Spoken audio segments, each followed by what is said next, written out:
بسم الله الرحمن الرحيم. اللهم صل على محمد وآل محمد. يا دائم الفضل على البرية، يا باسط اليدين بالعطية،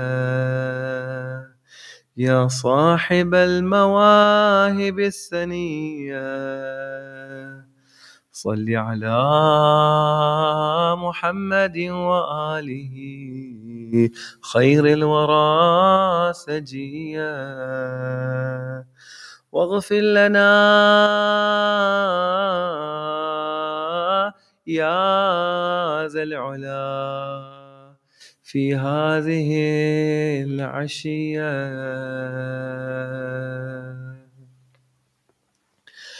اللهم إني أسألك برحمتك التي وسعت كل شيء، وبقوتك التي قهرت بها كل شيء، وخضع لها كل شيء، وذل لها كل شيء، وبجبروتك التي غلبت بها كل شيء، وبعزتك التي لا يقوم لها شيء، وبعظمتك التي ملأت كل شيء، وبسلطانك الذي على كل شيء، وبوجهك الباقي بعد فناء كل شيء، وبأسمائك التي ملأت أركان كل شيء، وبعلمك الذي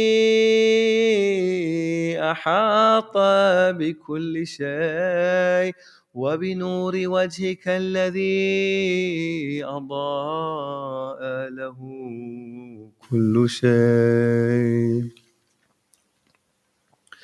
يا نور يا قدوس، يا أول الأولين ويا آخر الآخرين،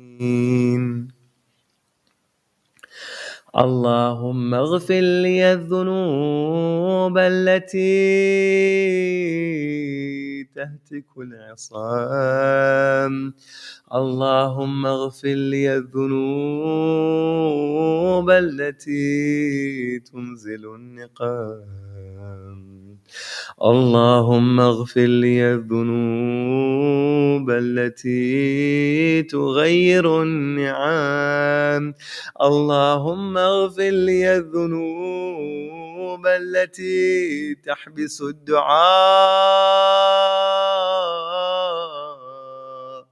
اللهم اغفر لي الذنوب التي تنزل البلاء، اللهم اغفر لي كل ذنب أذنبته، وكل خطيئة أخطأتها، اللهم إني أتقرب إليك بذكرك، وأستشفع بك إلى نفسك، وأسألك بجودك أن تدنيني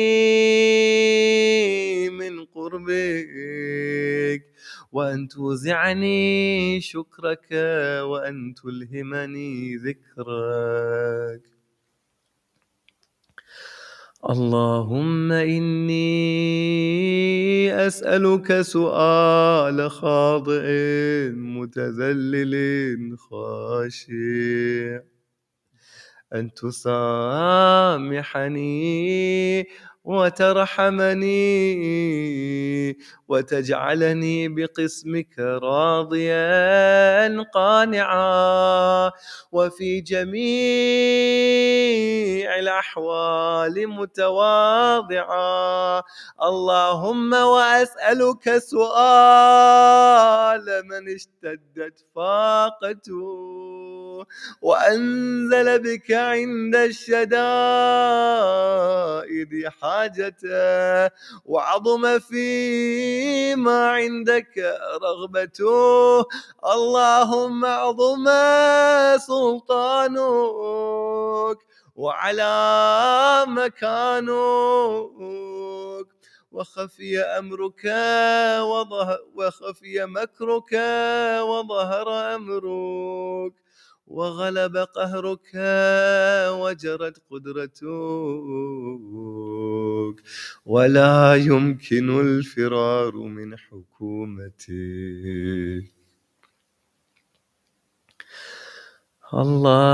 اللهم لا أجد لذنوبي غافرا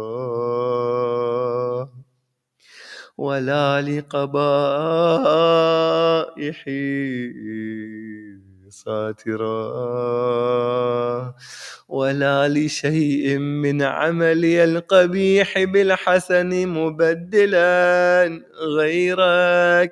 لا إله إلا أنت سبحانك وبحمدك ظلمت نفسي وتجرأت بجهلي وسكنت إلى قديم ذكرك لي ومنك علي.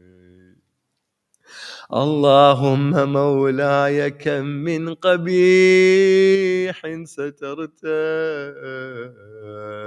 وكم من فادح من البلاء أقلته وكم من عثار وقيته وكم من مكروه دفعته وكم من ثناء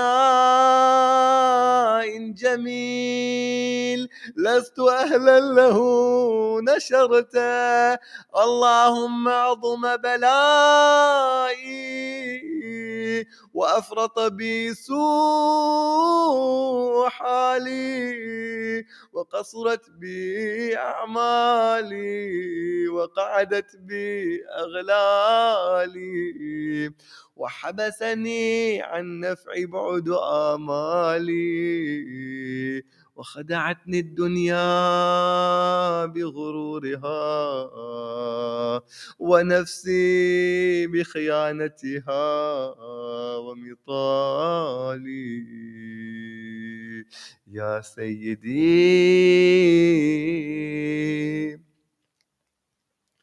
فأسألك بعزتك ألا يحجب عنك دعائي سوء عملي وفعالي ولا تفضحني بخفي ما اطلعت عليه من سره ولا تعاجلني بالعقوبة على ما عملته في خلواتي من سوء فعلي وإساءتي ودوام تفريطي وجهالتي وكثرة شهواتي وغفلتي. وكن اللهم بعزتك لي في كل الأحوال رؤوفا وعلي في جميع الأمور عطوفا. إلهي وربي من لي غيره إلهي وربي من لي غيرك أسأله كشف ضري والنظر في أمري. إلهي ومولاي أجريت علي حكما اتبعت فيه هوى نفسي ولم أحترس فيه من تزيين عدوي، فغرني بما أهوى وأسعده على ذلك القضاء، فتجاوزت بما جرى علي من ذلك بعد حدودك،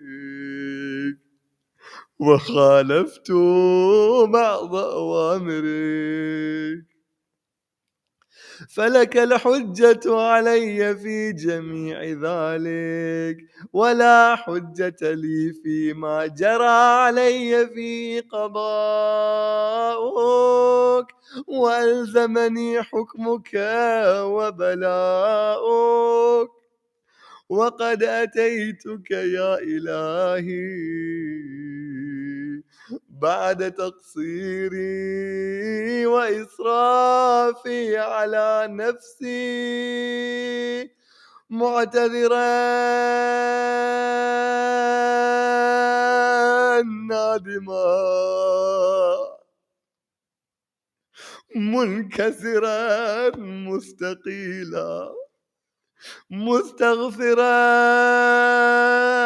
منيبا، مقرا مذعنا معترفا، لا أجد مفرا مما كان مني ولا مفزعا، أتوجه إليه في أمري غير قبولك عذري، وإدخالك إياي في سعتي من رحمتي. اللهم فاقبل عذري وارحم شدة ضري، وفكني من شدي وثاقي، يا رب ارحم ضعف بدني ورقة جلدي ودقة عظمي، يا من بدأ خلقي وذكري وتربيتي وبري وتغذيتي، أبني لابتداء كرمك وسالف برك بي، يا إلهي وسيدي وربي، أتراك معذبي بنارك بعد توحيدك، وبعد ما انطوى علي قلبي من معرفتك،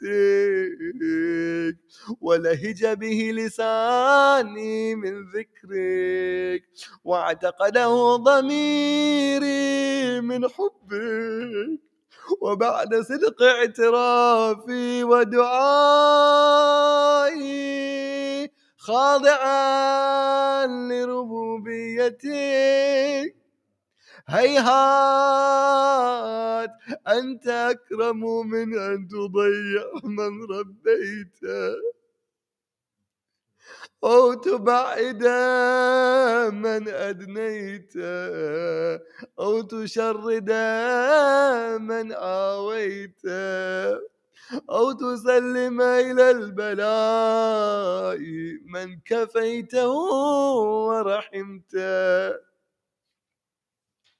وليت شعري يا سيدي وإلهي ومولاي، أتسلط النار النار النار النار النار على وجوه خرت لعظمتك ساجدة، وعلى ألسن نطقت بتوحيدك صادقة، وبشكرك مادحة، وعلى قلوب اعترفت بإلهيتك محققة، وعلى ضمائر حوت من العلم بك حتى صارت خاشعة، وعلى جوارح سعت إلى أوطان تعبدك طائعة، وأشارت باستغفارك مذعنة،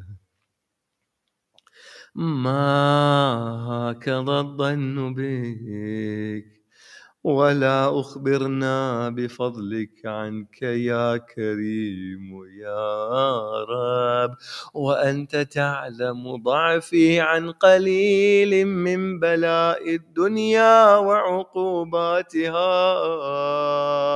وما يجري فيها من المكاره على أهلها، على أن ذلك بلاء ومكروه قليل مكثوه يسير بقاؤه قصير مدته، فكيف احتمالي لبلاء الآخرة وجليل وقوع المكاره فيها وهو بلاء تطول مدته ويدوم مقامه ولا يخفف عن أهله، لأنه لا يكون إلا عن غضبك وانتقامك وسخطك، وهذا ما لا تقوم له السماوات والأرض. يا سيدي فكيف بي وأنا عبدك الضعيف الذليل الحقير المسكين المستكين. يا إلهي وربي وسيدي ومولاي، لأي الأمور إليك أشكو ولما منها ضج وأبكي، لأليم العذاب وشدته أم لطول البلاء ومدته، فلئن صيرتني للعقوبات مع أعدائك وجمعت بيني وبين أهل بلائك وفرقت بيني وبين أحبائك وأوليائك، فابني يا إلهي وسيدي ومولاي وربي. صبرت على عذابك فكيف أصبر على فراقك،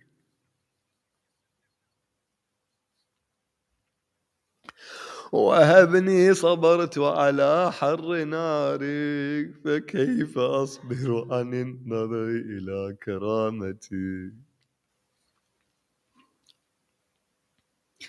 أم كيف أسكن في النار ورجائي عفوك، فبعزتك يا سيدي ومولاي أقسم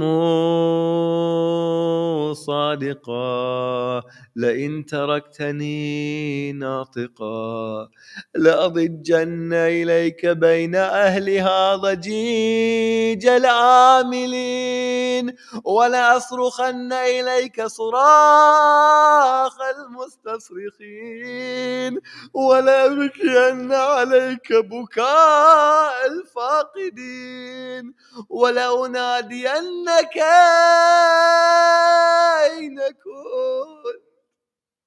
أين كنت يا ولي المؤمنين، يا غاية آمال العارفين،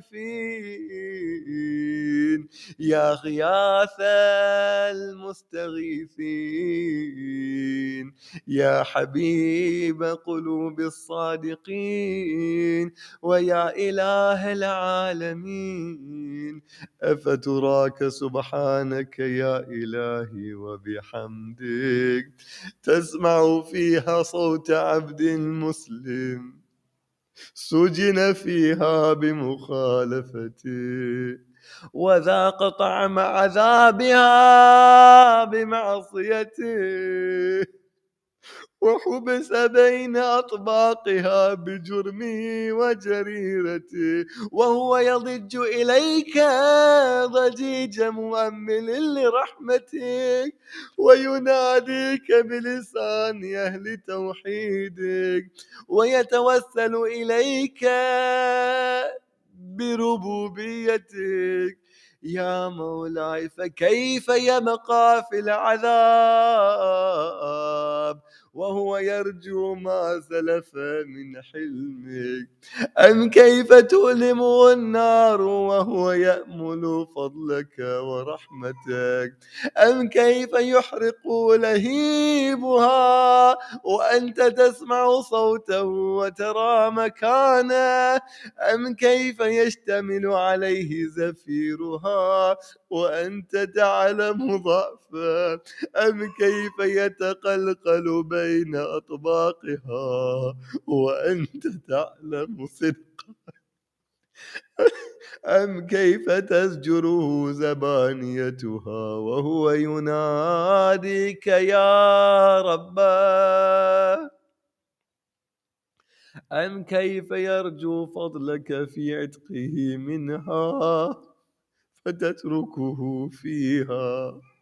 هيهات ما ذلك الظن بك، ولا المعروف من فضلك، ولا مشبه لما عاملت به الموحدين من برك وإحسانك. فباليقين يقطع لولا ما حكمت به من تعذيب جاحديك، وقضيت به من إخلاد معانديك، لجعلت النار كلها بردا وسلاما، وما كانت لأحد فيها مقرا ولا مقاما، لكنك تقدست أسماؤك أقسمت أن تملأها من الكافرين من الجنة والناس أجمعين، وأن تخلد فيها المعاندين، وأنت جل ثناؤك قلت مبتدئا وتطولت بالإنعام متكرما: أفمن كان مؤمنا كمن كان فاسقا لا يستوون.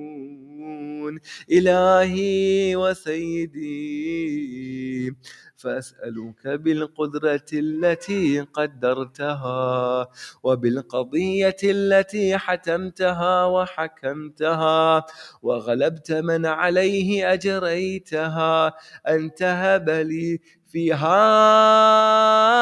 الليلة وفي هذه الساعة كل جرم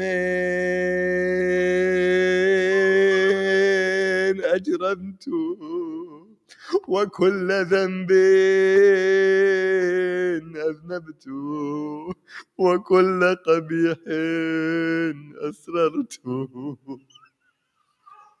وكل جهل عملته، كتمته أو أعلنته، أخفيته أو أظهرته، وكل سيئة أمرت بإثباتها الكرام الكاتبين الذين وكلتهم بحفظ ما يكون مني،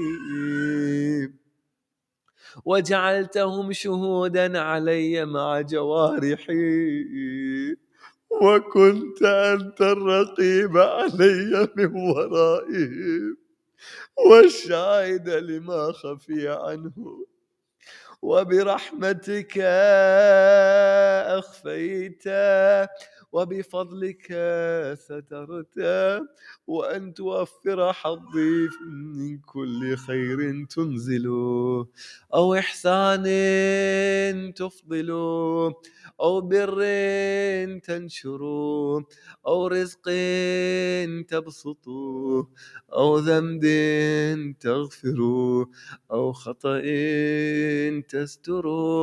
يا ربي يا ربي يا رب، يا إلهي وسيدي ومولاي ومالك رقي، يا من بيده ناصيتي، يا عليما بضري ومسكنتي، يا خبيرا بفقري وفاقتي، يا ربي يا ربي يا رب، أسألك بحقك وقدسك وأعظم صفاتك وأسمائك أن تجعل أوقاتي في الليل والنهار بذكرك معمورة وبخدمتك موصولة وأعمالي عندك مقبولة،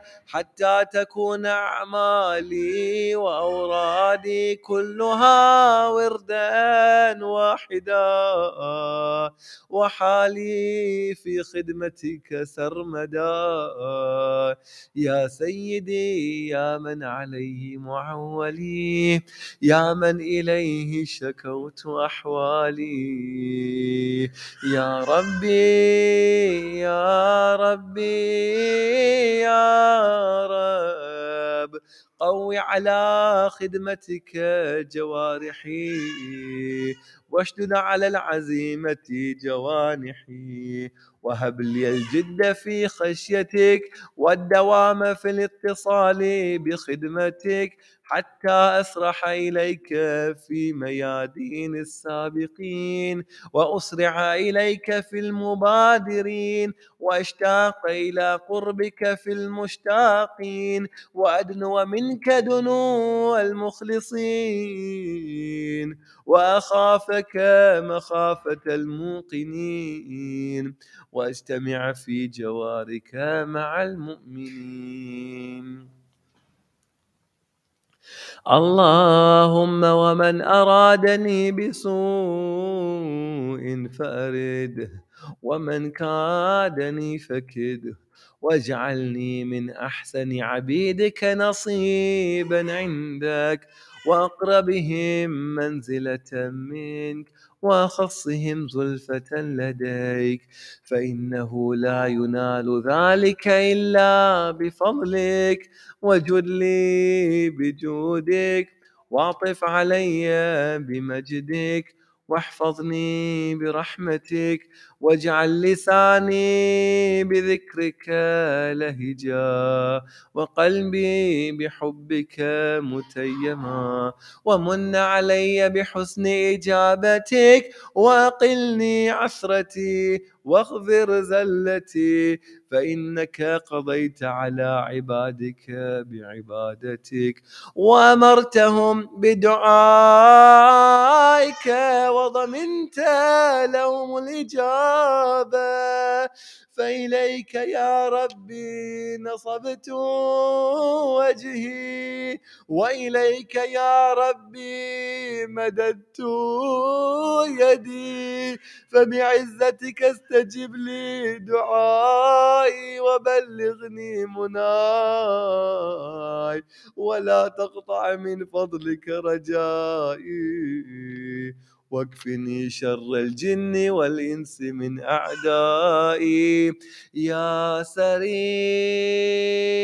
الرضا اغفر لمن لا يملك إلا الدعاء، فإنك فعال لما تشاء، يا من اسمه دواء وذكره شفاء وطاعته غنى، ارحم من رأس ماله الرجاء وسلاحه البكاء، يا سابغ النعم، يا دافع النقم، يا نور المستوحشين في الظلام، يا عالما لا يعلم، صل على محمد وآل محمد، وافعل به ما أنت أهله، وصلى الله على رسوله والأئمة الميامين من آله،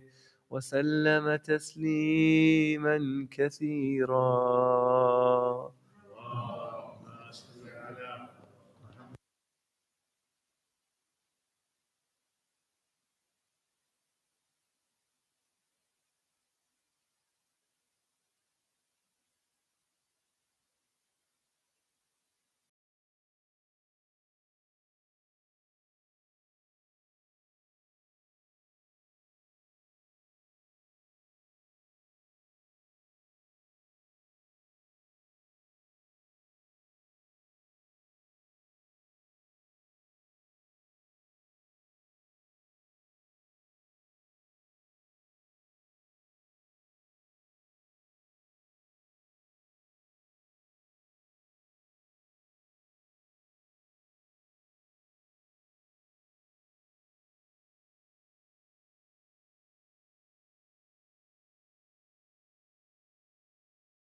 أعوذ بالله من الشيطان الرجيم. بسم الله الرحمن الرحيم. طه ما أنزلنا عليك القرآن لتشقى إلا تذكرة لمن يخشى تنزيلا ممن خلق الأرض والسماوات العلى الرحمن على العرش استوى له ما في السماوات وما في الأرض وما بينهما وما تحت الثرى وإن تجهر بالقول فإنه يعلم السر وأخفى الله لا إله إلا هو له الأسماء الحسنى وهل أتاك حديث موسى إذ رأى نارا فقال لأهلهم كثوا إني آنست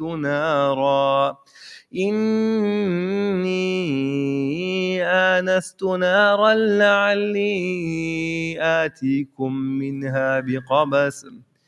لعلي آتيكم منها بقبس أو أجد على النار هدى فلما أتاها نودي يا موسى إني أنا ربك فاخلع عليك إنك بالوادي المقدس طوى أفرأيت الذي كفر بآياتنا إني أنا ربك فاخلع عليك إنك بالوادي المقدس طوى وأنا اخترتك فاستمع لما يوحى إنني أنا الله لا إله إلا أنا فاعبدني وأقم الصلاة لذكري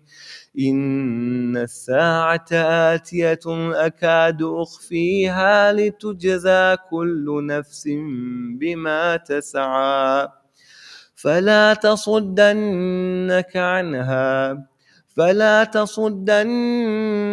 عنها من لا يؤمن بها واتبع هواه فتردى وما تلك بيمينك يا موسى قال هي عصاي أتوكأ عليها وأهش بها على غنمي ولي فيها مآرب أخرى قال ألقها يا موسى فألقاها فإذا هي حية تسعى قال خذها ولا تخف سنعيدها سيرتها الأولى واضمم يدك إلى جناحك تخرج بيضاء من غير سوء آية أخرى لنريك من آياتنا الكبرى اذهب إلى فرعون إنه طغى قال رب اشرح لي صدري ويسر لي أمري واحلل عقدة من لساني يفقه قولي واجعل لي وزيرا من أهلي هارون أخي أشدد به أزري وأشركه في أمري كي نسبحك كثيرا ونذكرك كثيرا إنك كنت بنا بصيرا قال قد أوتيت سؤلك يا موسى ولقد مننا عليك مرة أخرى إذ أوحينا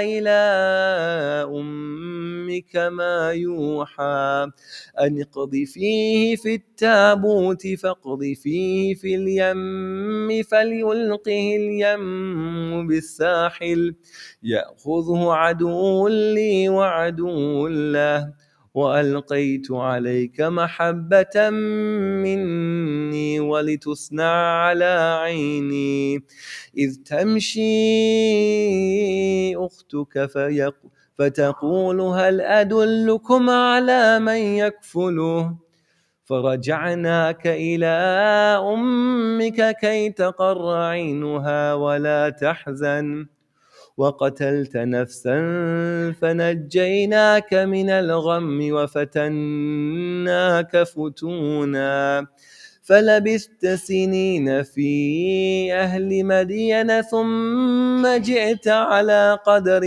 يا موسى واصطنعتك لنفسي اذهب أنت وأخوك بآياتي ولا تنيا في ذكري اذهبا إلى فرعون إنه طغى فقولا له قولا لينا لعله يتذكر أو يخشى قالا ربنا إننا نخاف أن يفرط علينا أو أن يطغى قال لا تخافا إنني معكما أسمع وأرى فأتيا فقولا إنا رسولا ربك فأرسل معنا بني إسرائيل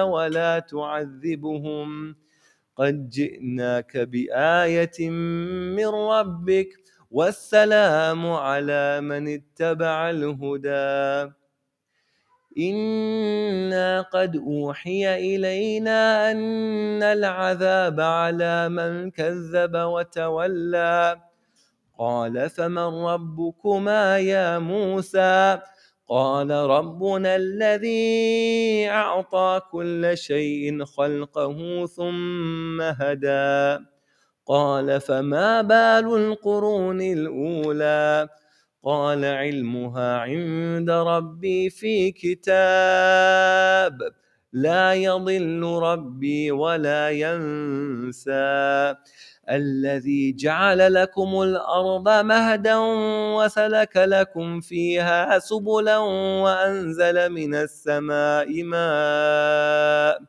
وأنزل من السماء ماء فأخرجنا به أزواجا من نبات شتى كلوا وارعوا أنعامكم إن في ذلك لآيات لأولي النهى منها خلقناكم وفيها نعيدكم ومنها نخرجكم تارة أخرى ولقد أريناه آياتنا كلها فكذب وأبى قال أجئتنا لتخرجنا من أرضنا بسحرك يا موسى فلنأتينك بسحر مثله فاجعل بيننا وبينك موعدا لا نخلفه نحن ولا أنت مكانا سوى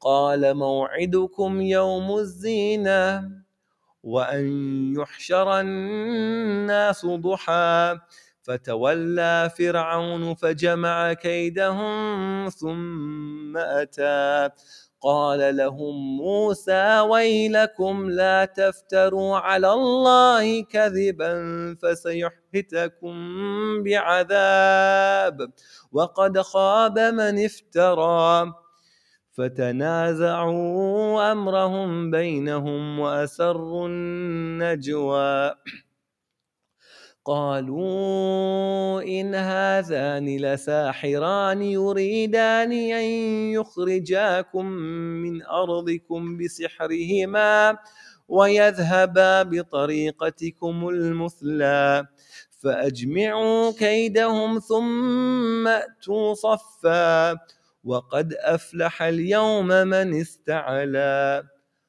قالوا يا موسى إما أن تلقي وإما أن نكون أول من ألقى قال بل ألقوا فإذا حبالهم وعصيهم يخيل إليه من سحرهم أنها تسعى فأوجس في نفسه خيفة موسى قلنا لا تخف إنك أنت الأعلى وألق ما في يمينك تلقف ما صنعوا إنما صنعوا كيد ساحر ولا يفلح الساحر حيث أتى فألقي السحرة سجدا قالوا آمنا برب هارون وموسى قال آمنتم له قبل أن آذن لكم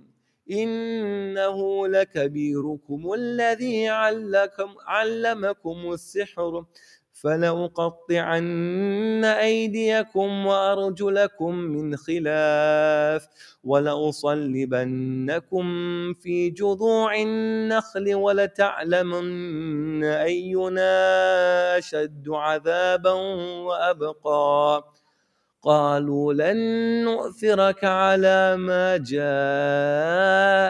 من البينات والذي فطرنا فاقض ما أنت قاض إنما تقضي هذه الحياة الدنيا إنا آمنا بربنا ليغفر لنا خطايانا وما أكرهتنا عليه من السحر والله خير وأبقى إنه من آتي ربه مجرما فإن له جهنم لا يموت فيها ولا يحيا ومن يأته مؤمنا قد عمل صالحات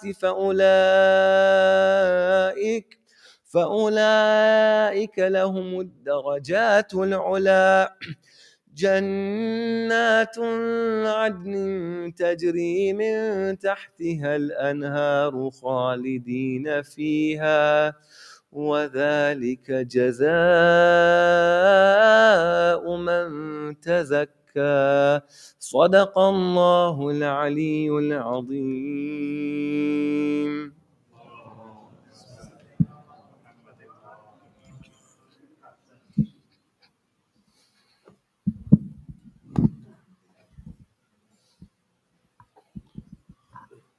Assalamu alaikum wa rahmatullahi wa barakatuh. Thank you for joining us tonight. Thank you, Shaykh Arif, for that lovely recitation. It's lovely to see you all, and your attendance and participation means so much to the Institute. I'm going to start with some brief housekeeping if you don't know already, just in case of any emergency.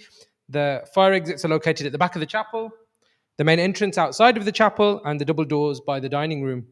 Our numbers have been increasing night on night, and today we anticipate having a full house. So can I preemptively ask you all to move as far forward as possible with a loud salawat?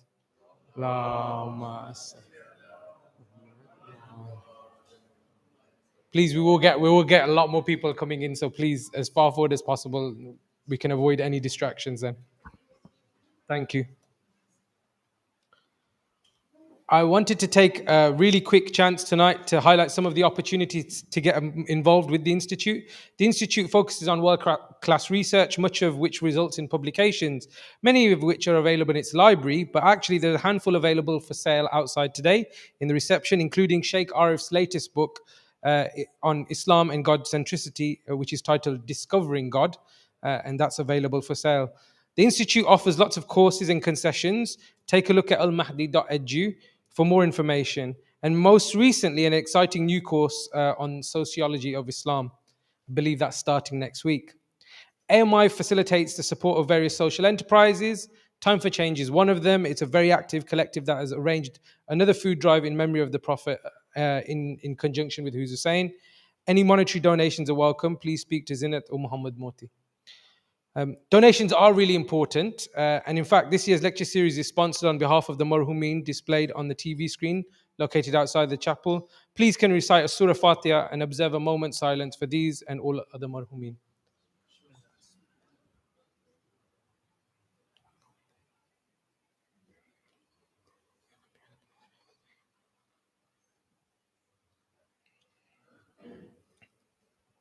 To keep up to date with all things AMI, you can follow them on social media or subscribe, and ask again at reception about joining the WhatsApp mailing list if you haven't already.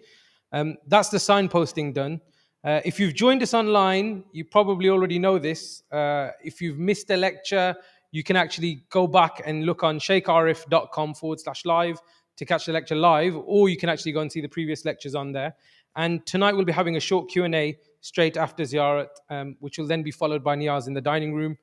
Please join us for that. If you have any questions, you can ask them via www.ami.is/QA or in person. The question and answer today will be time limited. Hopefully we can expedite it so we can also get to Niyaz as well.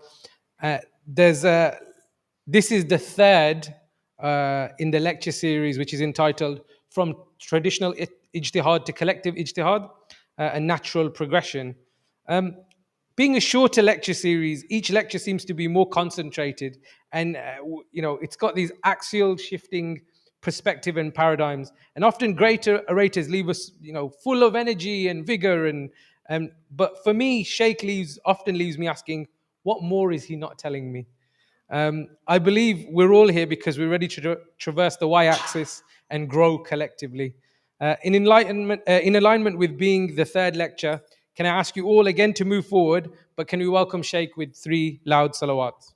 Allahumma salli ala.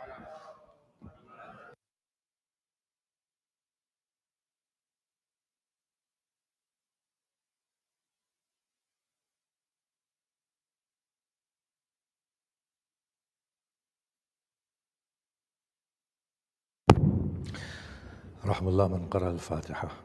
بسم الله الرحمن الرحيم. الحمد لله رب العالمين الرحمن الرحيم مالك يوم الدين إياك نعبد وإياك نستعين اهدنا الصراط المستقيم صراط الذين أنعمت عليهم غير المغضوب عليهم ولا الضالين.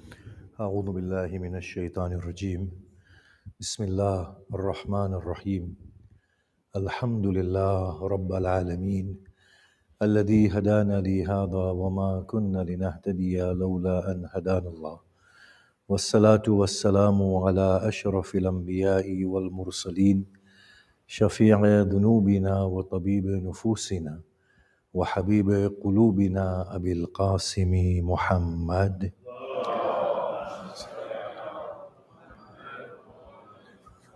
وآله الطيبين الطاهرين المعصومين وأصحابه المنتجبين ومن تبعهم بإحسان إلى قيام يوم الدين. بسم الله الرحمن الرحيم. رب اشرح لي صدري ويسر لي أمري واحلل عقدة من لساني يفقه قولي. أما بعد، السلام عليكم جميعا ورحمة الله وبركاته. I'm aware of the time and that we have question and answers and there is food, so I shan't recite from the notes because it will be over 45 minutes to an hour. So I'll just briefly discuss the issue. The last 2 days were a build up to today. We discussed taklif from the traditional perspective, that it's that point where the lock, stock and barrel of God's commandments become effective upon people who classify as mature and sane. And the ages are set at 14 and 9. These regulations are derived from the Quran and from the Sunnah. The assumption is they are unchanging from the time of the revelation or pronouncement by the Prophet till the day of Qiyamah. Existentially, taklif is always in a state of flux and change. The central thing that the Quran says, La yukallifullah nafsan illa wus'aha. God does not burden a soul except to the level of its ability. So ability determines the level of imposition of duty. Ability both physically and mentally, physical and mental capacity. So taklif, first and foremost, is graded. Certain taklifs become obligatory at some point and certain others at another point. Two, the regulations, according to the traditional school, which is very accurate, are stipulated by God in terms of their values. If things are absolutely good, they're made wajib. If things are absolutely detrimental, they're made haram. And they will stay like that till the day of Qiyamah, based on certain theological texts, and the school is quite right and accurate. Existentially, things are always mutating. Namaz will always stay wajib without a shred of doubt. Fasts will always stay wajib without a shred of doubt. But the limit of fast may change with the change of context, because the value entailed in a day's fast within Middle East may not be yielded in a day's fast in the northern hemisphere during winter months, where the fasts are reduced to 2 hours. Or in regions such as Scotland, where daytime in the summer months extends to 21 and a half hours. They may be detrimental. So the length of fast will be adjusted accordingly. Similarly, regulations that pertain to relations of people, husband and wife, the right of divorce, so on and so forth, they will change with the increase of existential aptitudes, with the accomplishment of intellectual potential. They will change. So everything is in a state of flux. Now you might ask a question, well, what about consumables? Of course. What is haram is haram.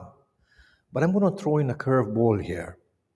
You see, when God observes in His wisdom the property of a particular substance in relation to a human individual and sees that it is bad, God prohibits it.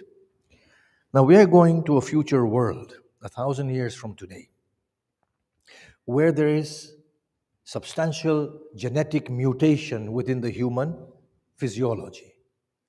Now, with that genetic mutation, that now substance is no longer damaging for the body and the mind of the human. So the cause for the prohibition no longer exists. So potentially, every law is in a state of flux, whether within this world at this moment, or after 1,000 years when we take off and go to other planets and inhabit other lands, or in 2,000 years when the genetic constitution of human beings changes and mutates. All of these laws in essence are going to change. This is known within the existential scheme as form and essence. Within the traditional camp, the taklif is determined through a process of ijtihād, through its sources. They are Quran, Sunnah, consensus, and Aql. Aql is the most valuable one here. Yeah? But those sources with the outlook that they have to be derived as they were understood in the time of the Prophet and the Imams. Once they understood, this is known as the principle of apparent meaning. I'm not going to bore you with the detail here, next year. That with the sort of fundamental outlook, the foundational sort of principles, that it is universal along the vertical and horizontal axis.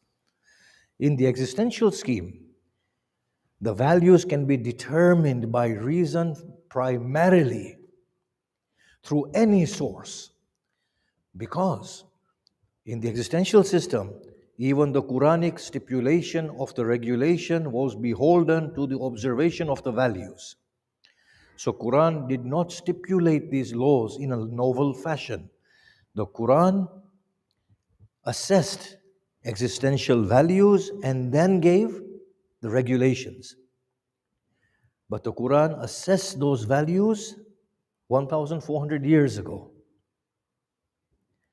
With the elapse of time, when things change, reason can independently, through the assistance of Quran and Sunnah, re-evaluate those values and reformulate those forms. So the existential system is not limited in terms of the sources. It is quite open. Taqleed, on the other hand, means in the tradition, following uncritically or through consultation the view of an ordained authority. Existentially, taqleed means following a most accurate position. Authority is of no concern within the existential system. And the authority was only stipulated in the traditional system if we say that those texts of the Imams are valid in that solid way that the traditional school states, which I don't believe they were, then they were simple extensions for the accuracy of knowledge. So if accuracy of knowledge can be determined elsewhere, then it is what we need to refer to. In the existential system, taqleed or reliance upon the other has to diminish with the progression of human mind. There is no need for taqleed in things that are known. And the traditional camp will agree to that those things that they classify as dururiyat, necessities of faith, namaz is wajib, lying is haram, you don't need to do taqleed, you know this. What I argue here is that salah has not changed in the last 1,000 years. It's the same salah. Now I know, when you look at the instructions from Imam Sadiq Salamullah alayhi, Imam Baqir, you find variations of salah. Salam to be done this way, salam to be done that way, tashahud first, then salam, salam first, then tashahud. There are variations. But if you look at the book of Istibsar of Tusi, he quotes the salah that we pray today, this form. It's not changed. There is no need for doing taqleed in such things. We know how to pray salah. We know fast is from dawn to sunset within the existential scheme. We know in societal law and interactions, what is just is the right course. That is the right form. When two people come into marriage within this part of the world, they come with equal rights. Both have the rights to annul or to give divorce equally. And that will work here. However, on the horizontal axis, if somebody was in an Islamic state where the man is the provider, then their system of rights will be accordingly. According to the existential system, with the growth of human intellect,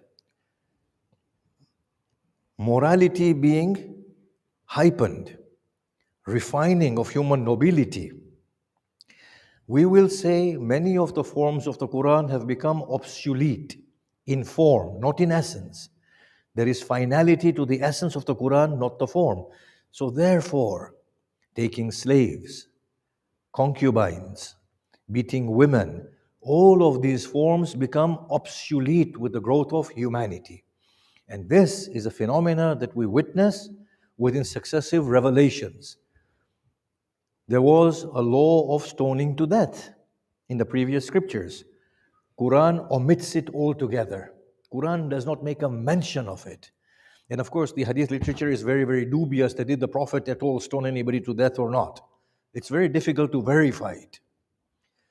So within the existential scheme, taqleed cannot be done in those things that you know that are absurdly false and they are absurdly wrong.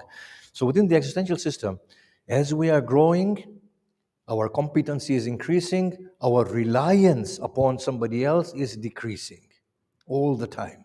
As we gain competency, we become more and more needless of taqleed altogether. Now, I'm not going to go into the definitions and semantics of taqleed because now we want to complete with ijtihād. So what we have stated for the past 2 days is that taqleef is changing. And our duty is in appreciation of what God wants from us, with the objective that God creates a moral and a virtuous human community. That's it. Why do you think God has given us laws? For only one reason, that we may grow morally and spiritually towards God. We create a just virtuous, harmoniously coexisting society as the Quran tells us.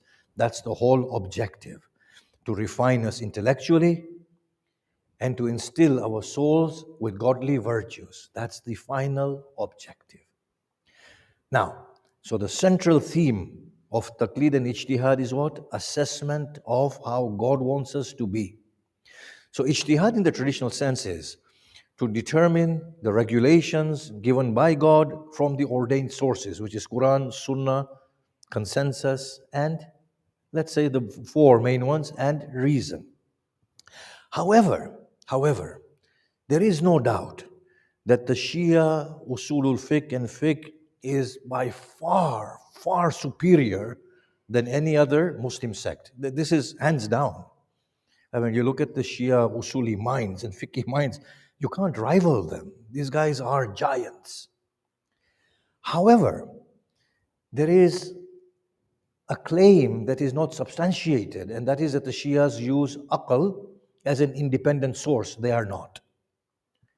In our proclamations, we say that Aql is an independent source, but we don't use Aql as an independent source.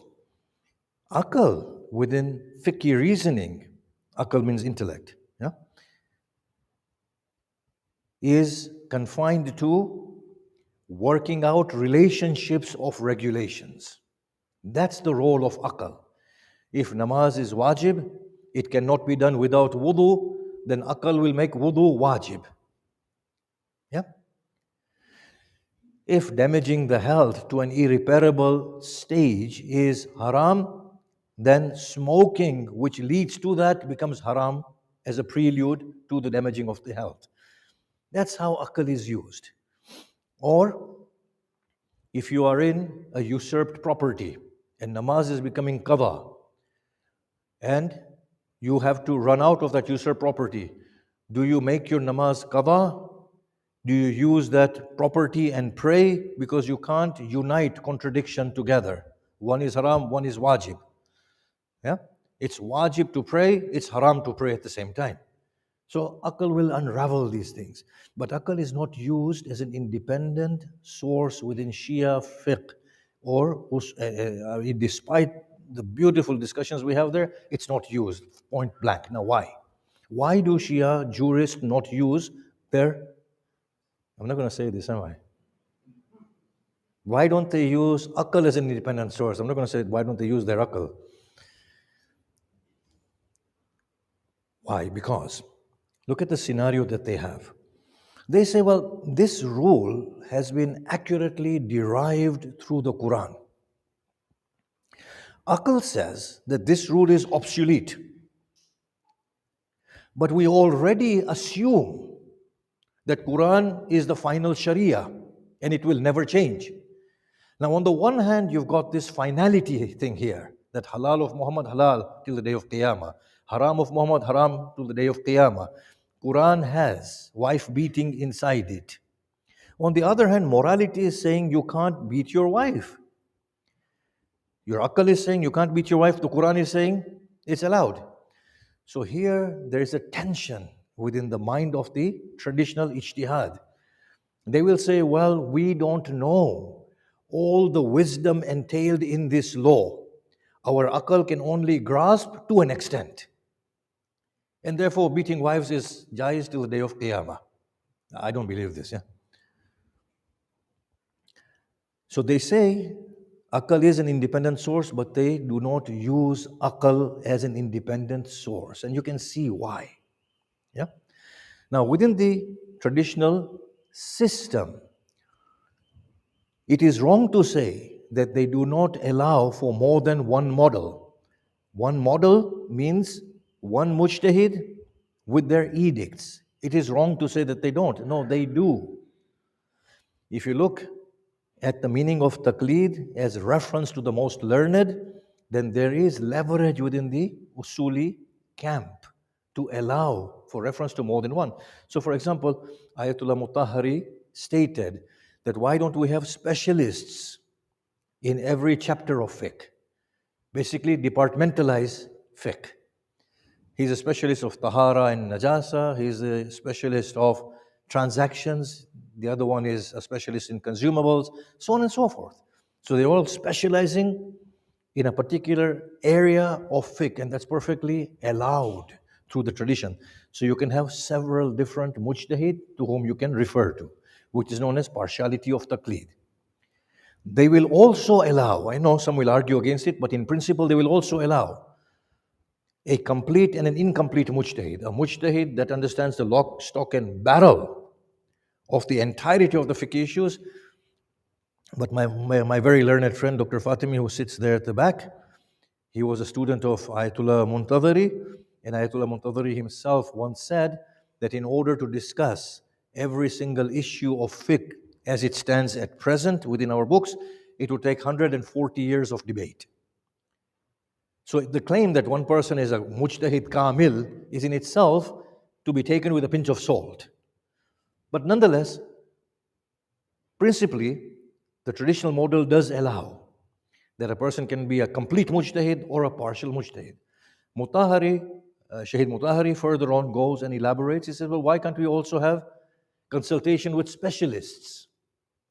That the specialists can come and advise that, specialists in the field can come and advise that one mujtahid specializing in that area of fiqh about his area, and then he can make more accurate judgments. So traditionally it's allowed, and I'm saying that the traditional model of ijtihad, which is individual-centered, inevitably will have to go towards a collective model. Inevitably, and I'm going to explain this slowly, gradually now within the time frame that we have. Now, you can have other models that tradition also accommodates. You can have group of mujtahideen, all with the same methodology, coming together and assessing. And I've heard that Bakr as-Sadr used to advocate this model. In any case, what I want to say here is that look at how the reading of the text changes before I move on to the collective model existentially. Look at how the reading of the same text changes, even according to the traditional model, by changing a fundamental assumption. You got it? If we were to say that the earth is flat, we used to say the earth is flat, right? You remember? Not you guys, us guys. The earth was flat, remember? Back in the day. Now, if the earth is flat, then the first day of the month, when the moon comes into the horizon, if it comes into the horizon within the east, the whole western region potentially has the moon already established for them. Because the earth is flat, everybody can see it. Can you see that?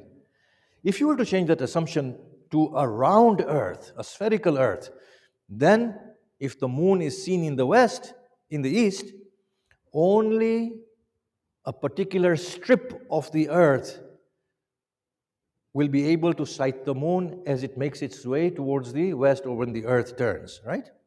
By changing a simple assumption, the reading of the text changes of the Quran. He who witnesses it from amongst you, let them fast. So if the earth is flat, everybody has to fast within the western regions. If the earth is a globe, then that rationale doesn't stand. Can you see that? 2, how do you interpret witnessing? Is it witnessing by the naked eye, actually seeing, or is it sightability through the naked eye? In which case, if there are clouds, you will still confirm it as the first day. Or is it sightability per se? If you say sightability per se, then as soon as the moon comes out from the shadow of the earth and the first photons strike it, theoretically, through calculation, whether anybody sees it or not, it's sightable. Finish. Yeah, it might take 2 more days to sight it with the naked eye. When you change assumptions, the whole reading of the same text changes. So existentially, what is ijtihad? Existentially, ijtihad means to integrate an existential model, integrate differing perspectives into one, or interdisciplinary approach. integrated, interdisciplinary approach to understand most accurately the want of God, which assists with the progression and growth of the human individual, collectivity in their morality and spirituality. So therefore, let me give an example. We go, let's say, God forbid, somebody has a brain tumor. We consult a neurosurgeon. Obviously, that's a specialist. Then we say, instead of a neurosurgeon, let's consult a very specialized neurosurgeon in this particular type of tumor. Obviously, that would be the correct choice. Then we have the option, can we consult 4 or 5 of these specialists? We will say that is even better because they have greater experience. Their assessment will be far more accurate because they will debate it amongst themselves. One person has seen one type of tumor, another one has seen another sort of growth of tumor, and their experiences will tell them better how to remove this tumor. Now, what if you integrate that with the people, oncologists, who talk about radiotherapy and chemotherapy alongside surgery? What if all of them come and work together? You will say, that's even better. Then you say, what if we can join with them somebody who has alternative medicine, and who can say, look, with these sort of foods, it can actually accelerate the healing process. You will say, well, that's even better, that's even more accurate. So you are seeing, by integrating different disciplines together, you arrive at a far more accurate position. So existentially, what I say here is, if you bring 10 mujtahids together, it doesn't make much of a difference. It doesn't. Why? Because they're all thinking within the same model. It will make slight difference, but not too much of a difference. Existentially, if you want to bring a few mujtahids together, then the first one will be somebody who is an expert at the literal, apparent analysis of the text. The second one will be understanding the same text from a form, essence, existential perspective. The third one from an ethical perspective. The fourth one from a sociological perspective. So now, these mujtahideen from different sort of lenses are looking at the same text, all from differing perspectives. They are bringing together the differing perspective, and they're debating the issue of Eid. One of the mujtahid has studied astronomy, or they call in an astronomer, where the astronomer remarks and says that the moon day is not the same as the earth day. You are conflating two things together, as Khui said.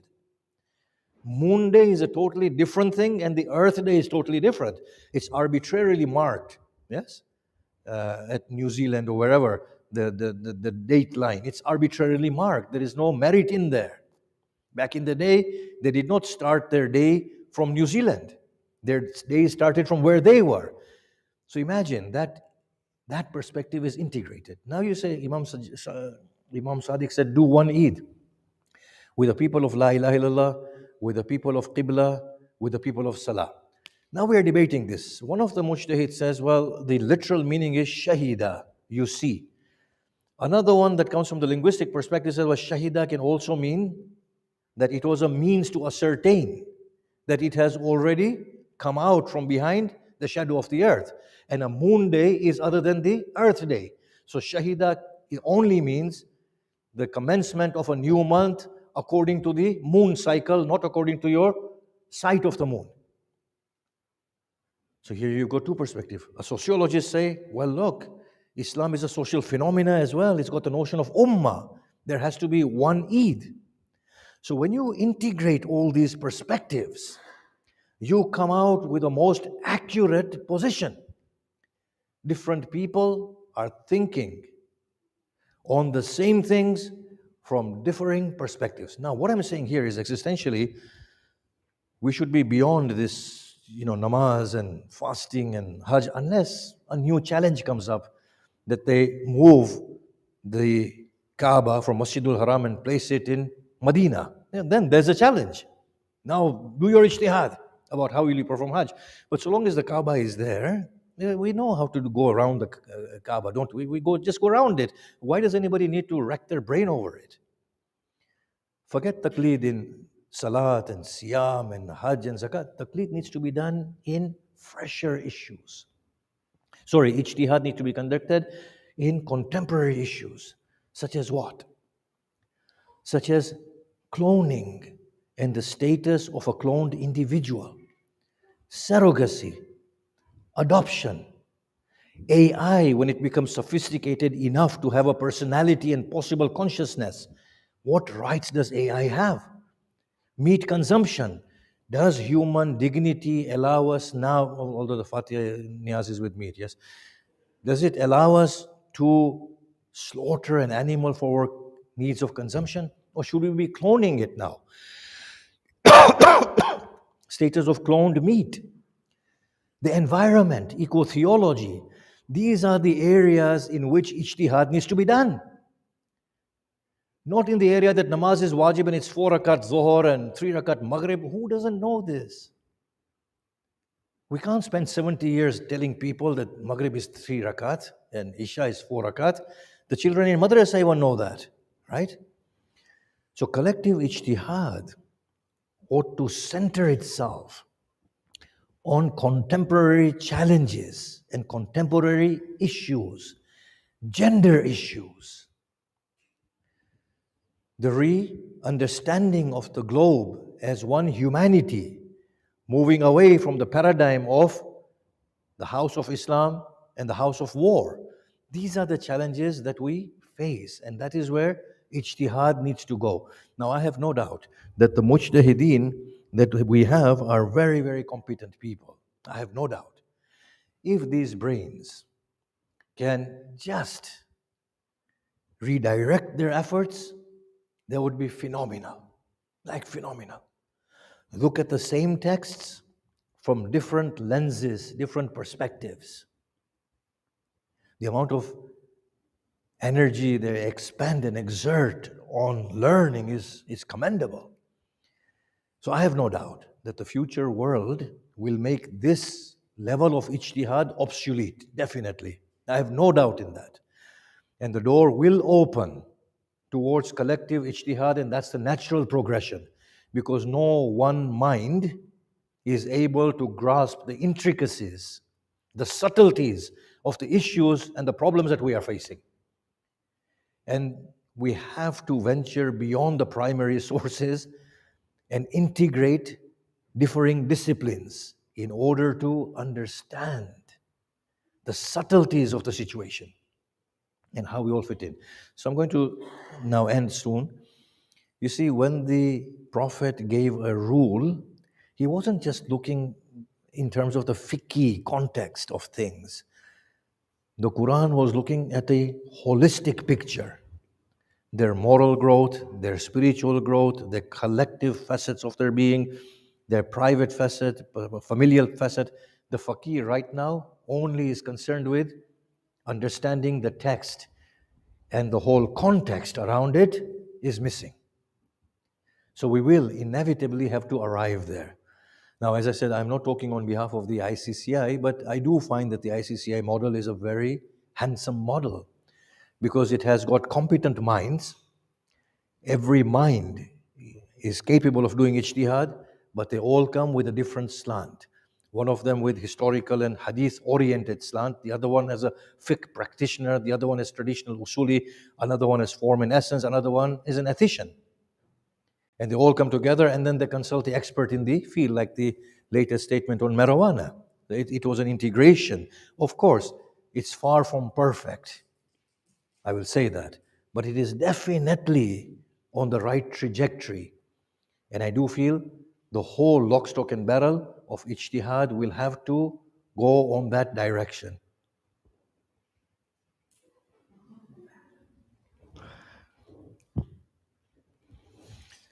So we come to the final point here, and that is that existentially, taqleed has to lessen with the acquisition of competency.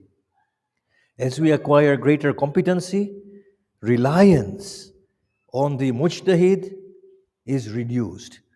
Ijtihād has to evolve into a more sophisticated state, from individual to collective. Not collective in terms of people, collective in terms of multidisciplinary, an integrated approach. And that is the future. So the state of the community right now, asking fatwas for every single thing, is a very detrimental state. You see, if we can't take decisions, decisions are meant to be taken and they are meant to be corrected. If we lose the confidence of taking decisions, then we are not growing. We have to make wrong decisions. That's what the meaning of being humans. We have to take decisions, they will be wrong. But we do it after assessing the full situation. So even when we are wrong, God is not going to punish us because we did it sincerely. And what we do is we learn from our experiences and we put them right. Yes? Study the life of the Prophet. On occasions, the Blessed Prophet may have felt that I made a wrong decision.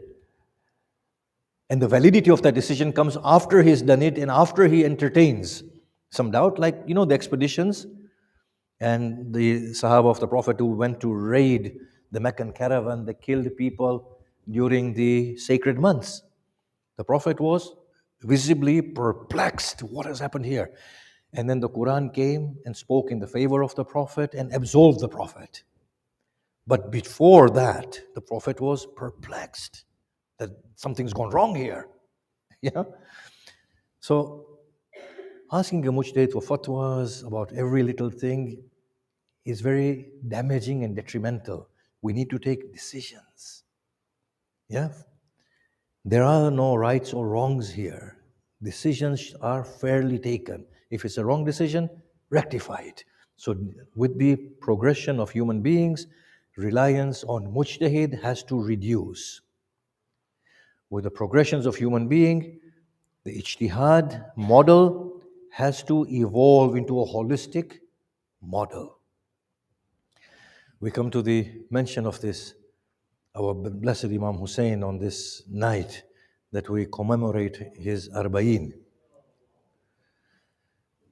I'm going to talk about the anguish of the one who was closest to Hussein ibn Ali. You see, I do feel that the Shahada of Hussein Salamullah alayhi was encountered by him at one point in time. But the Shahada of Imam Hussein for Zainab was encountered before his Shahada, during his Shahada, and after his Shahada. On the night of Ashura, when Imam Hussein read that poetry, the time, woe be unto you as a friend. For how many have awoken in the morning in the safety of your embrace, only for you to conceal them beneath the earth before nightfall. She stood up and cried and beat her face. She said, then that means I will lose a brother. He said, bear it with patience. The next day, against belief she was believing that I can save my brother. Are your soldiers ready, O Hussein? Will they be loyal in the battlefield? He said, doubt not. As they fell, she said to Onan Muhammad, are you still alive? What will your mother say to her grandfather on the day of judgment? Go, give your lives. And we read this, and I agree with the sentiment that before she sent them, she prepared them. She combed their hair. She tidied them. She gave them new garments. Hamid ibn Muslim says, I saw every body attended by a weeping soul and a mother. I saw two bodies without anyone there. I said, were these strangers? or without a guardian. I was told, no, Zainab is their mother. Where is she? You will find her with her brother. In the embrace of Hussein, she cries, I would never part from your body, dear brother.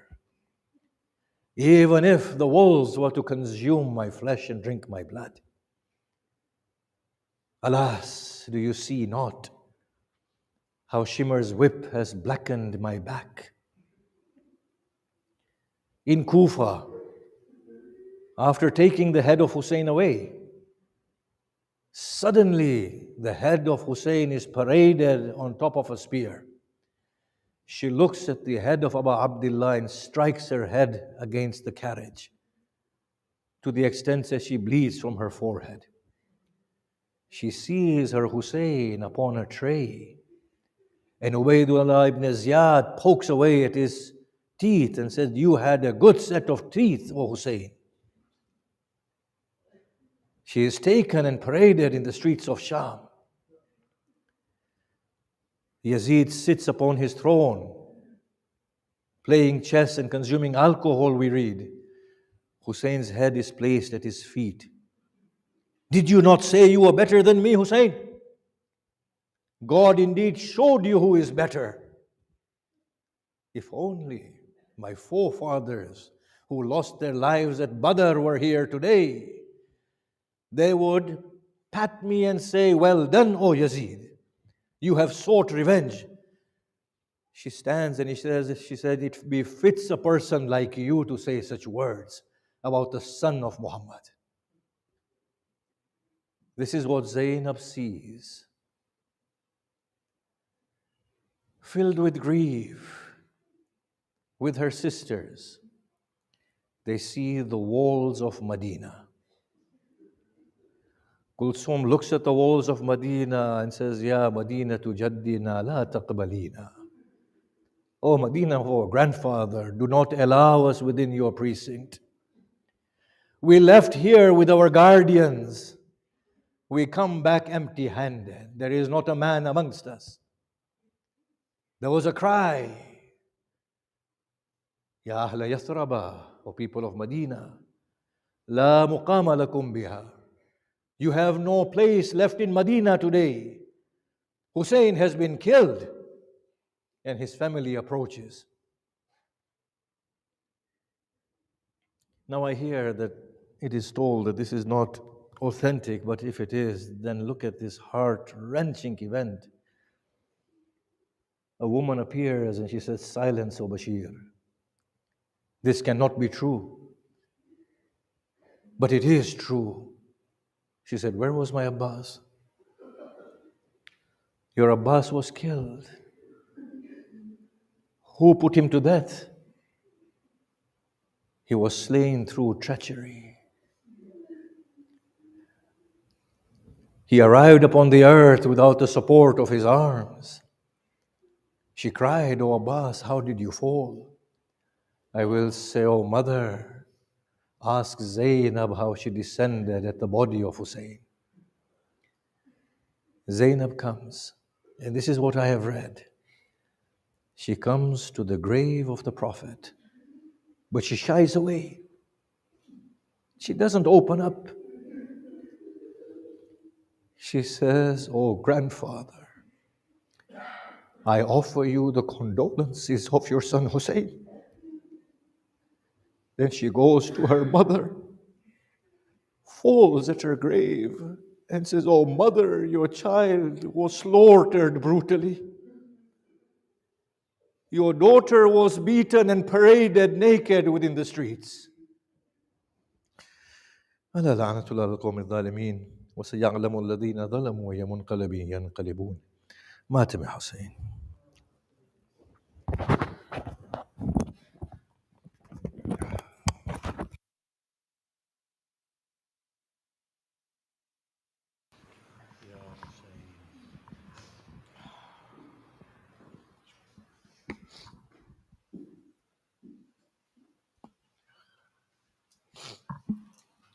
My Hussein, Ya Hussein, Ya Hussein, Ya Hussein, Ya Hussein, Ya Hussein, Ya Hussein.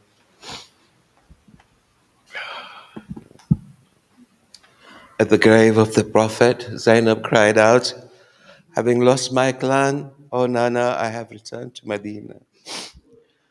تربت پہ نہ جا کی آئی صدائے زینب تربت پہ نہ جا کی آئی صدائے زینب تربت پہ نہ جا کی صدائے زینب تربت پہ نہ جا کی آئی صدائے زینب کن بالو چاکے سارا کن بالو چاکے سارا آئی ہوں میں مدینہ تربت پہ نہ جا کی آئی صدائے زینب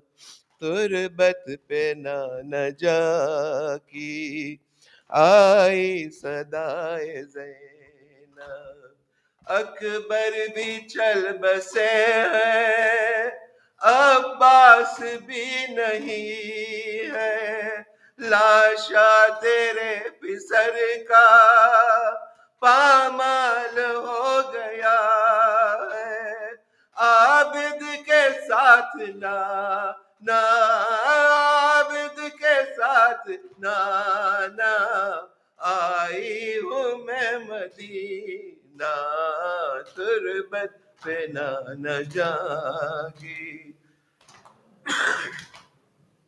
زینب تربت پہ نہ جاگی زینب نانا تماچے مارے بھیا کی لاڈلی کو گردن پہ تیر مارا اصغر سے بے زباں کو سب کچھ لٹا کے نا سب کچھ لٹا کے نانا آئی ہوں میں مدینہ تربت پہ نہ جا صدائے زینب تربت پہ جاگی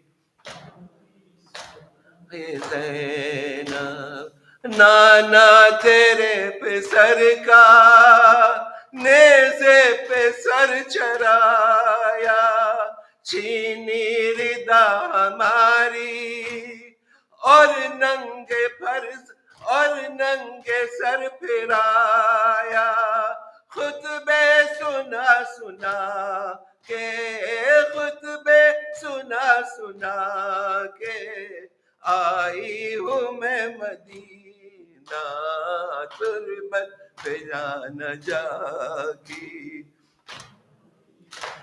زینب تربت پہ نہ جاگی صدائے زینب اونٹوں کی پشت پہ تھے اور ہم رسن بندے تھے سجاد کے قدم بھی زنجیروں میں جکڑے تھے چالوں کے ساتھ نا چالوں کے ساتھ نا آئی ہوں میں مدینہ برد پہ نہ جاگی زینب تربت پہ نہ جاگی ہائے زینب زنجیروں میں جھگڑا تھا بیمار کربلا کو اور کوڑوں سے مارا تھا بیمار کربلا کو لے کر اسے بنا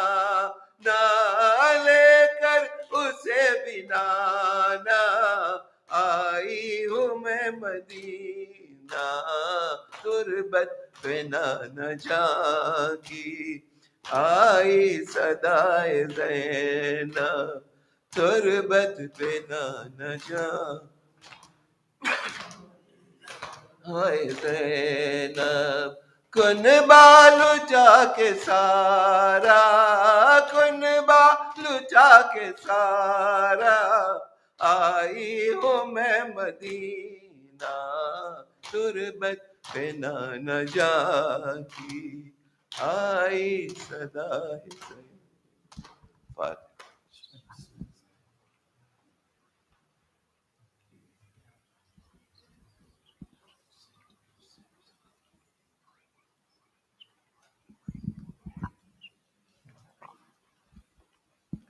السلام عليك يا نبي الله السلام عليك يا رسول الله السلام عليك يا أمير المؤمنين السلام عليك يا فاطمة الزهراء سيدة نساء العالمين السلام عليك يا خديجة الكبرى أم المؤمنين السلام عليك يا أيها الحسن المجتبى السلام عليك يا أبا عبد الله وعلى الأرواح التي حلت بفنائك وعناخت برحلك عليك مني جميعا سلام الله أبدا ما بقيت وبقي الليل والنهار ولا جعله الله آخر الأحد مني لزيارتكم السلام على الحسين وعلى علي بن الحسين وعلى أولاد الحسين وعلى أصحاب الحسين وعلى أخوات الحسين السلام عليكم يا شهداء كربلاء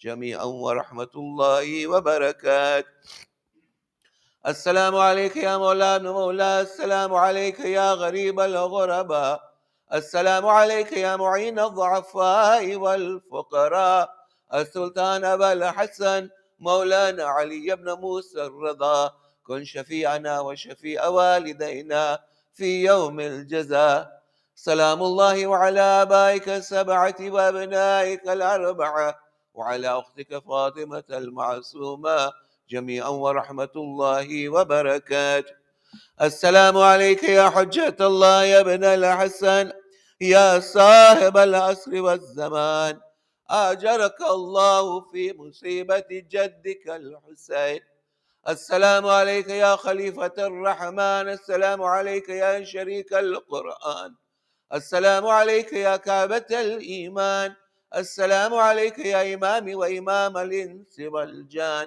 أجر الله تعالى فرجك وسحل الله مخرجك وجعلنا من أوانك وأنصارك والمستشهدين بين يديك السلام عليكم يا أهل بيت النبوة جميعا ورحمة الله وبركاته.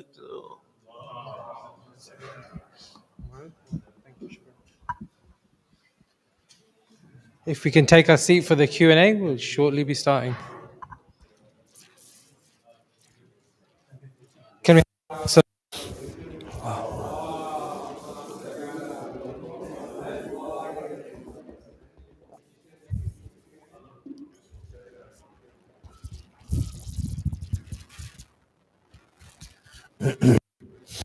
thank you for your lecture, Sheikh. I'm sure we all really want to say we appreciate them. Got a few questions from online, and I've tried to gather consensus and put them together so that we can.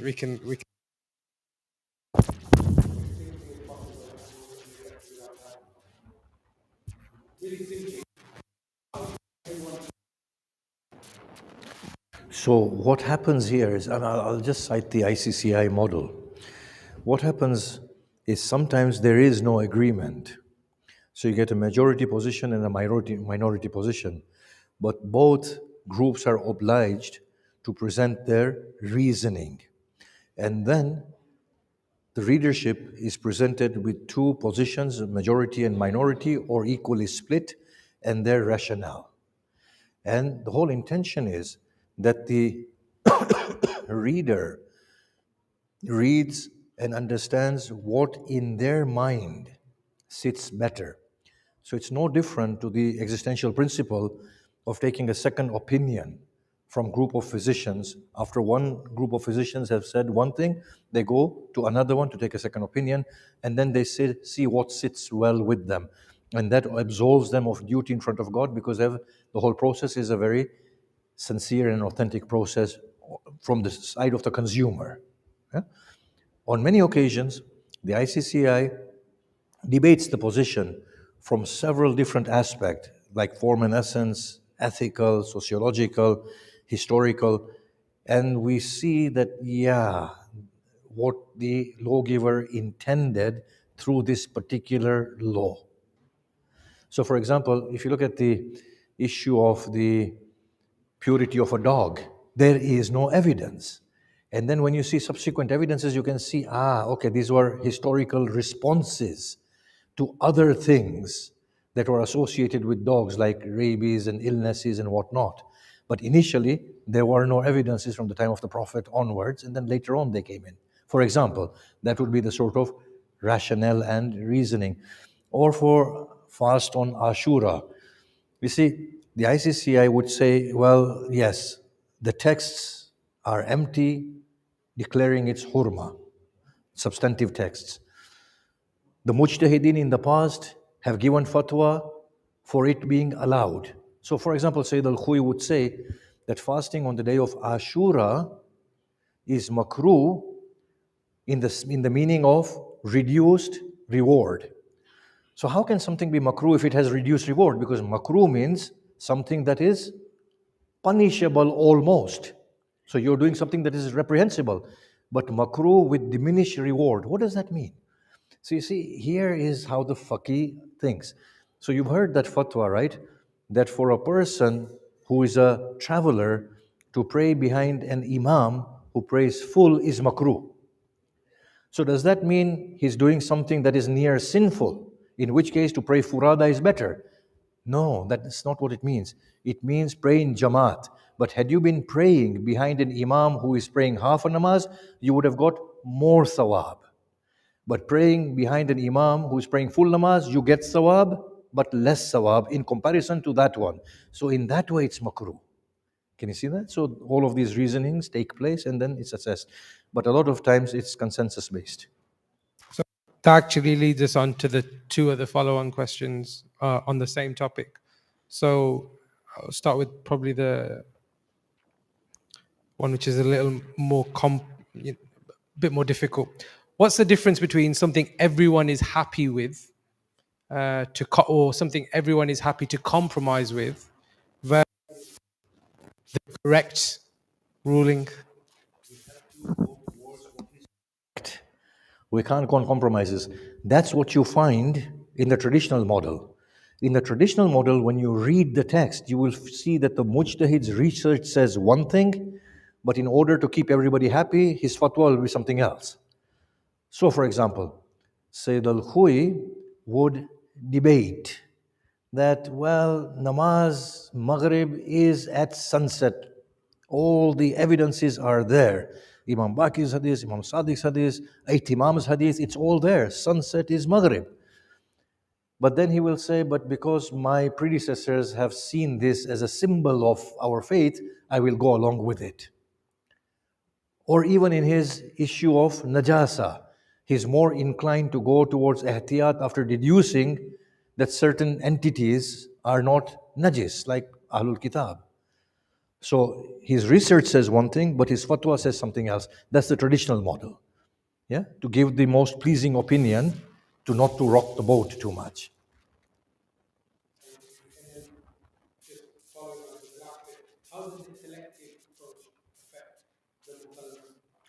So the mukallaf will get a holistic understanding of the subject and a most accurate understanding of what the taklif at hand is for the time that the collective has understood that subject in that way. Within 10 years' time, with progression of the human mind, that position will have to change.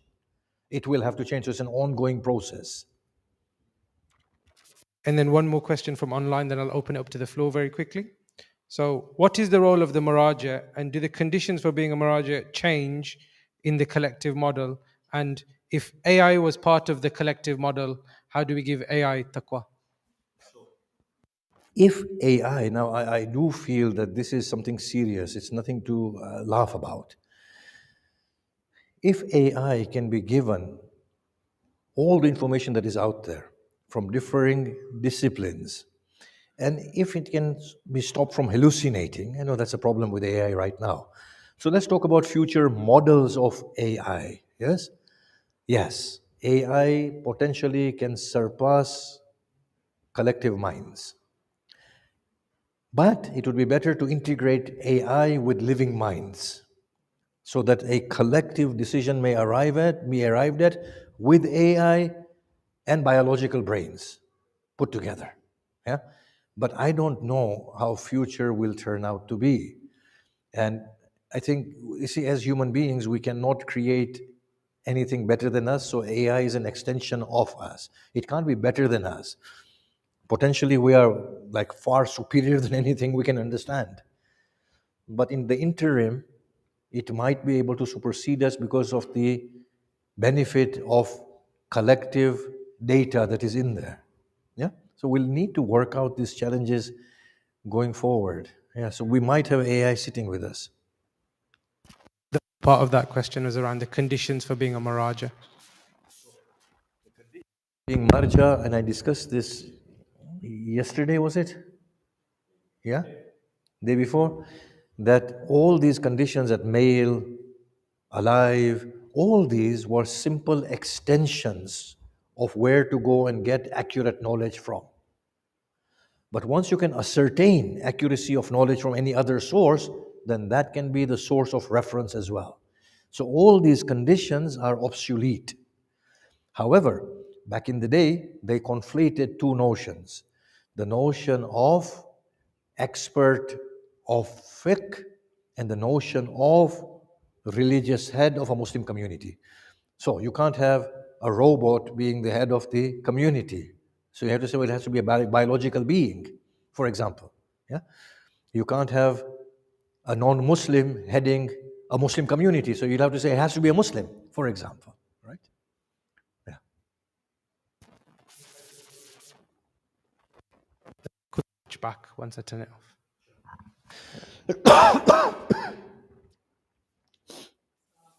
Thanks,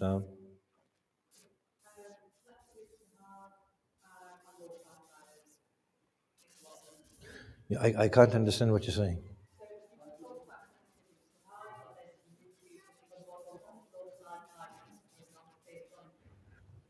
Sorry, Asma, just put it closer to your mouth, please.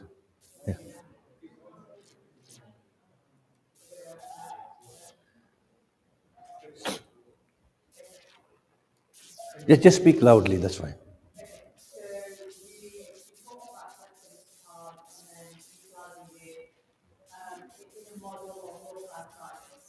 In a model of? Low class. Localized. No, it's my ears. Sorry.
I think that's a phenomenal and brilliant question, and I think it has application and it has implications.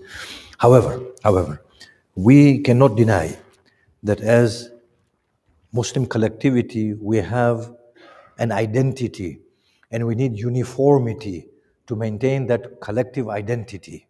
Yeah? So people of region, as a regional identity, you will say, well, by and large, children get mature at the age of 13, 14. So it'll become a cutoff point. Just like here, they're eligible for voting at the age of 18. Now, you might find a child of 15 who is more intellectually accomplished than a man of 24. Yet, because of the handicap of how a collective system operates, we will not be able to make that child into an exception. Yet, in education, that child will be able to progress to doing a doctorate at the age of 15 if they have the aptitude. So, in certain regions, there is application of personal aptitudes. In other regions of the collectivity, there isn't, unfortunately, and that is the shortcoming of the human condition. And at the same time, we have a global identity where that global uniformity is needed. So it's at different tiers and different levels. So there are many things that will be applicable at a personal level in accordance with personal capacity. And then there are other regions in which the collective identity will prevail and uniformity at a collective level, be that regional or global. Yeah, now, these are some of the drawbacks of our human condition, unfortunately. Yeah. So the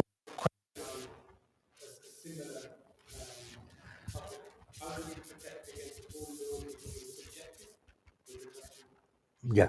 So you see, the thing is that I'm not saying that individuals go and assess the law. These are experts, yes, who will assess the law from the sources in which the Quran and the Sunnah will feature right at the top. Then there is reason assessing other relevant information. And then there will be rationale to say why this has been derived.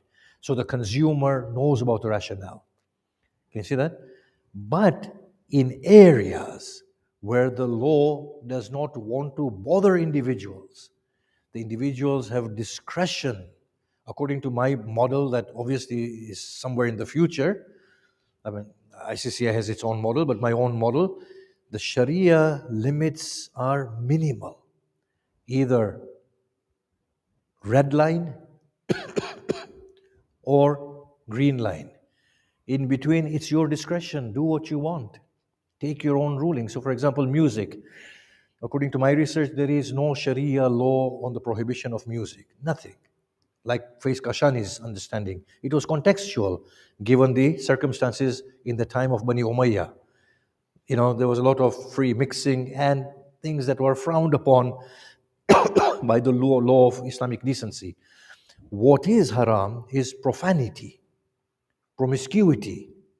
So anybody belittling human decency or the name of God, obviously that's haram, you know that.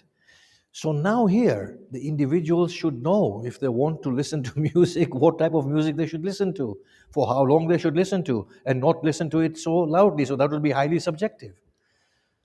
So, for example, younger people might not be able to listen to romantic music for whatever reason, I don't know.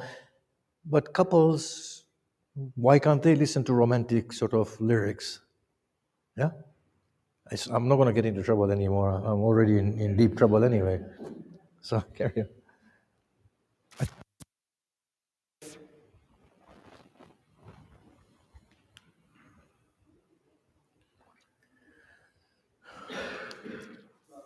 on. So,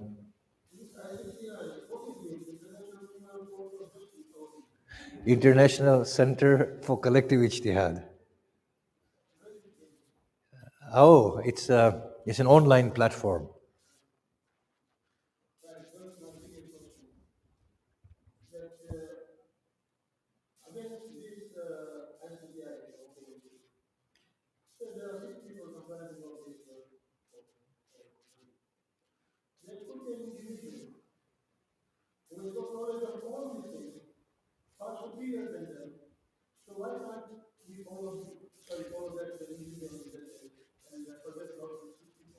Because he's in ghaibat.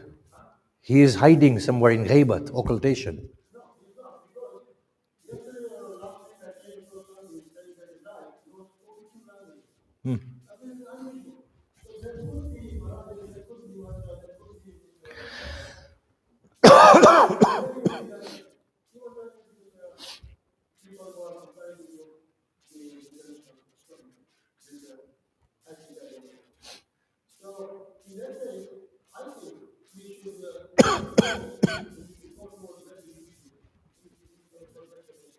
I agree.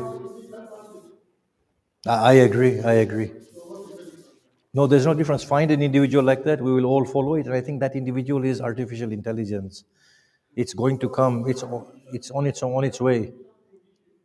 Yeah, yeah. If you find a superior intellect like that, definitely. If we know that there is a mind that operates better than the collective mind, then we have to follow that mind for sure.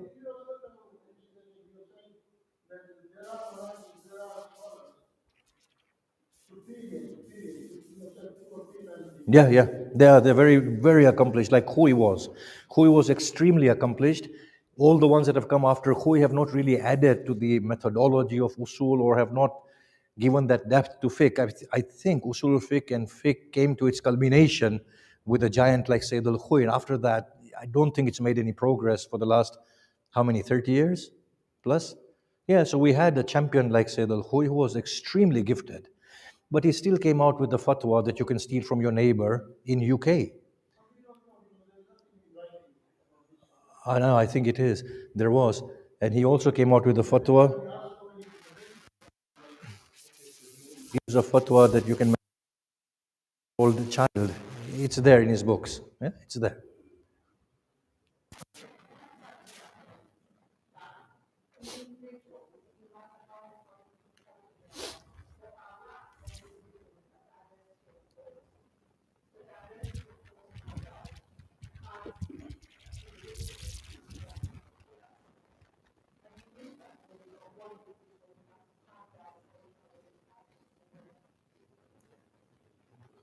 No, no, but if you find one individual who is that supreme, definitely we don't need anybody else. According to the existential principles. Yeah? I think we'll call that an evening there. If we can recite one Surah Fatiha for all marhumin, and then we can proceed for niyaz.